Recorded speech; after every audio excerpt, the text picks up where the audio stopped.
Moshe Rabbeinu warns the Jewish people, "Ve'omarta b'levavecha kochi v'otzim yadi asali es hachayil hazeh."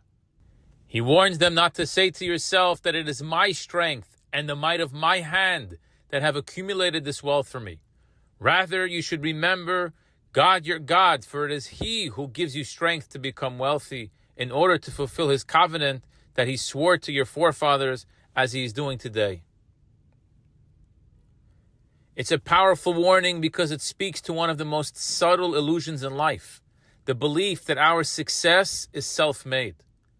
The Talmud in Sanhedrin makes a fascinating observation. Rabbi Yossi Bar Choni says, a person is jealous of everyone except for his son and his student. If someone else surpasses us, earns more, accomplishes more, we might feel envy. But when it's our own child, even if they rise far beyond anything we ever achieved, we feel pride, not jealousy. Why is that? Because a child is an extension of the parent. Whatever strength the child has, whatever brilliance, whatever creativity, it all originates in the parent. The child doesn't take away anything from the parent. The child reveals what was already there. But that leads us to a question. If the child's abilities come from the parent, why don't we always see those abilities in the parent? How can a child express talents that the parent never seemed to have?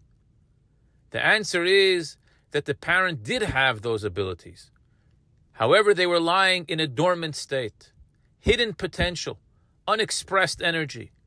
If it wasn't there at all, the child could never inherit it. The child activates what the parent carried quietly inside. Now let's take this idea and expand it further. God calls the Jewish people His children. He entrusted us with the mission of completing the world, of bringing creation to its purpose. And He gave us incredible powers to do it. Power that He placed within us. But here's the danger.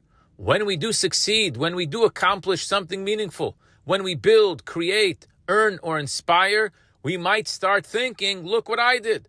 Look at my strength, my talent, my own brilliance. So the Torah reminds us, just as a child's greatness is really the parent's greatness expressed, our accomplishments are really God's gifts expressed through us. We're channels, not sources. And how do we know if we're truly living with this awareness, or if we slipped into the trap of thinking that it's my own strength?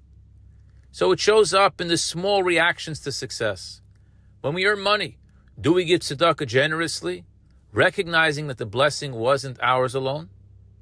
When we enjoy good health, do we pause to thank God for the gift?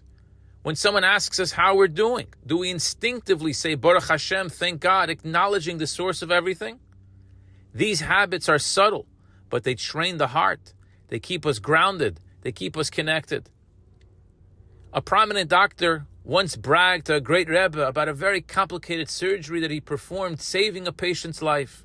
He described every detail, how he made the right decisions, how he executed the procedure flawlessly. When he finished, the Rebbe looked at him and said gently, "It's so good that you used the abilities that God gave you to help somebody else."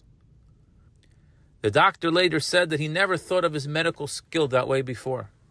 That one sentence reframed his entire sense of accomplishment. He realized that his brilliance wasn't self-made, it was God-given.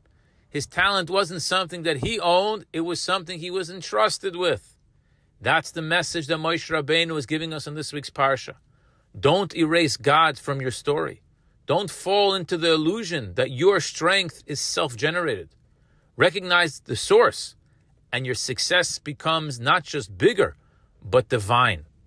May we all merit to use the gifts that God placed within us to activate the potential He invested in us, and to always remember that everything we accomplish is part of His plan, His blessing, and His love for His children. I wish you a good Shabbos.